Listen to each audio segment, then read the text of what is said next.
he was really kind actually to me. I phoned him about this and I said, I've got this idea about driving questions. So again, it's about this idea of knowledge. So for the knowledge for, say, accent and dialect, as the minimum amount of knowledge that they would need to know to access that part of the exam, I would expect them to know these things as a minimum. That's what I would expect them to be able to answer verbally as part of their knowledge. I think that when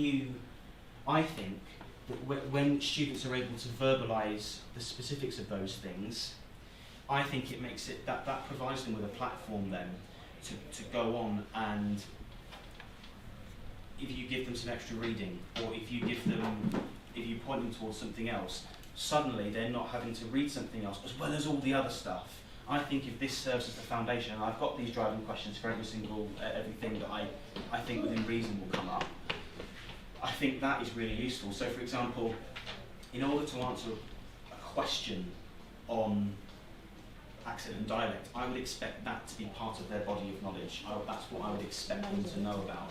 And I think in between diving into the textbooks and all the amazing stuff that's on Twitter and all the amazing stuff that's online, I think we need to come back to that come back to that firm basis of knowledge, because that's what's going to help, I think, help make them feel more secure when it comes to the exams, if they've got that firm basis of knowledge.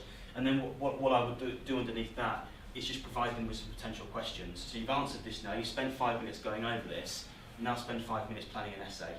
So you're taking ownership of that knowledge with them, really. And then this is part of what I meant before about putting in the legwork.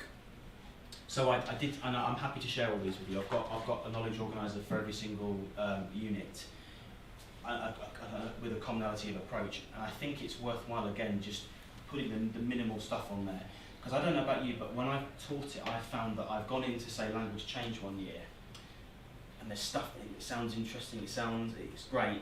And I think, oh bloody hell, I've missed out all the stuff I did last year, and I'm sort of trying to catch fog. I'm sort of trying to catch. And I think what you have to do is, what I certainly have to do myself, is have a little bit of credibility with myself and a bit of integrity to sit down and say, right, what are the main debates that are going on? What are the main things that I want students to know about that will act as that launch pad for me? So I always try and get the keywords, driving questions for AO3, and then I've got sort of the key things in terms of the debates, and then modern examples, because I think this spec, certainly AQA, but from what I've seen in the other specs as well, I think there is a sense that you need to be able to go and apply it to a range of real life things. You need to be able to go and apply it, whether it's knowledge in analysing the articles, whatever it is. I think you do need to have that sense that you can apply it to the real world. So that sort of, for me, all of this squash court T stuff, this compass stuff, and this core knowledge stuff, and planning the curriculum, led to a bit of a light bulb for me. And I was thinking, partly because my teaching load was getting heavier and heavier, and I came up with the idea of an A-level knowledge book. And it was kind of a place to distill and funnel down all of the core information for every single component. And I think, again, that's why I was sat there nodding like a bloody Churchill dog in that keynote, because I think a lot of the time it's very easy for teachers to say, she's not reading around her subject, she's not working hard enough, he's lazy. And there might be elements of truth in that. But I think what we need to do is, I think we need to make it less frightening for them as well, because some of these students,